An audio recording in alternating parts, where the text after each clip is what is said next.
general, I'm engaged. In destructive behavior. Yes, engaged in destructive behavior. I decided, I'm firmly in my mid-20s, so I decided now is the perfect time to start shoplifting for cheap thrills. I've stopped. I've left my life of crime behind me for now. But the reason I stopped was like the only reasons I was getting away with it were, one, because I'm white, and that's like 99.999% of it. And then like the other fraction of a percent is that I have the wholesome face of an American Girl doll. And so no security guard is following me while I'm looking for face masks and slipping them into my pocket.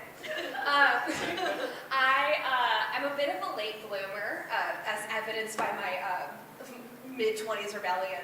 But for example, I didn't lose my virginity until I was 25.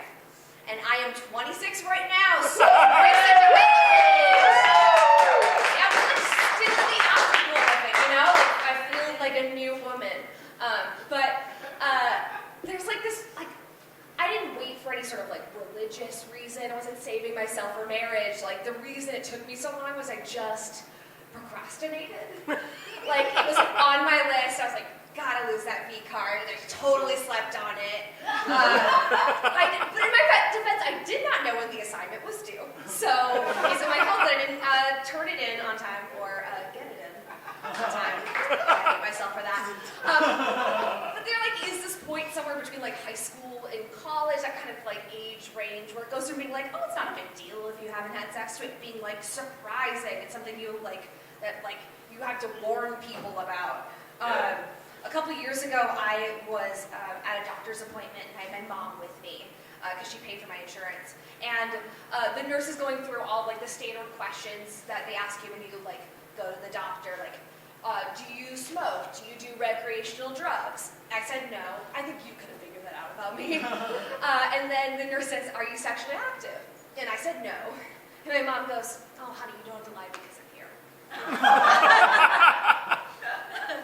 And I had to tell her that, like, even my mom thought by now she must have had sex with somebody, but I was not cool enough to have anything to lie about at the doctor's office. So that shows her. So my mom recently asked me if I wanted to do Weight Watchers with her, which is a wild way to start a text conversation. But her justification was her friend across the street, her and her daughter did Weight Watchers together, and they lost a bunch of weight.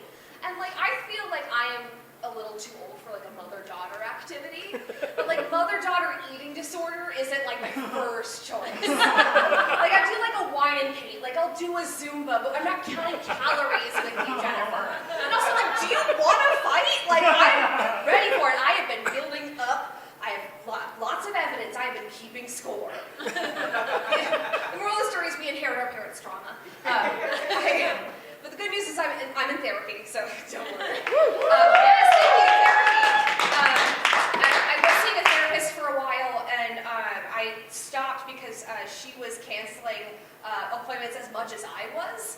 And like one of us has to be the responsible one, and I feel like it shouldn't be me.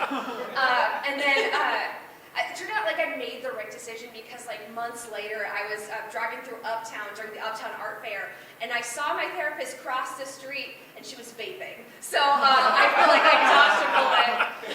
I'm making much more progress now. I'm obsessed with cults. Anyone else obsessed with cults?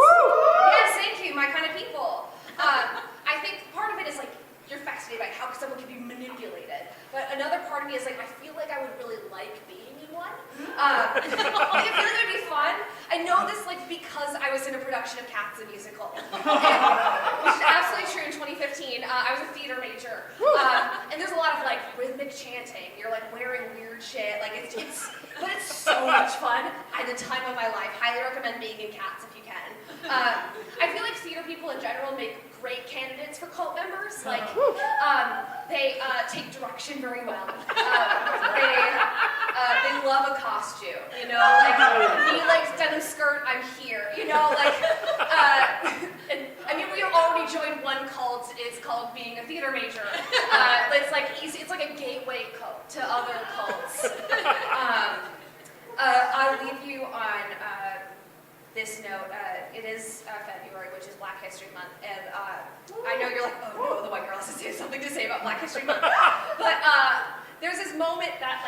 stuck with me, and I want to share it with you. I was temping for a nonprofit about like a year or so ago, and they were having this kind of gala because one of the like executives was retiring. And so all the board was there, and people were getting up and doing speeches. And a woman who was on the board gets up to the mic and she goes, now there's this great quote that goes, people will forget the things you say. They'll forget the things you do, but they'll never forget how you made them feel. And that was by the great Maya Angelou.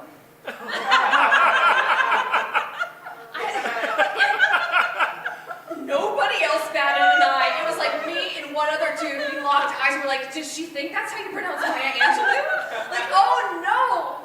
Does she just think that's Oprah's friend? Like, and I just like, we can't like laugh at her. She like paid like millions of dollars to the United Way, and so I will never forget how she made me feel. And I just want you to walk to the world with that on this February Black History Month. All right.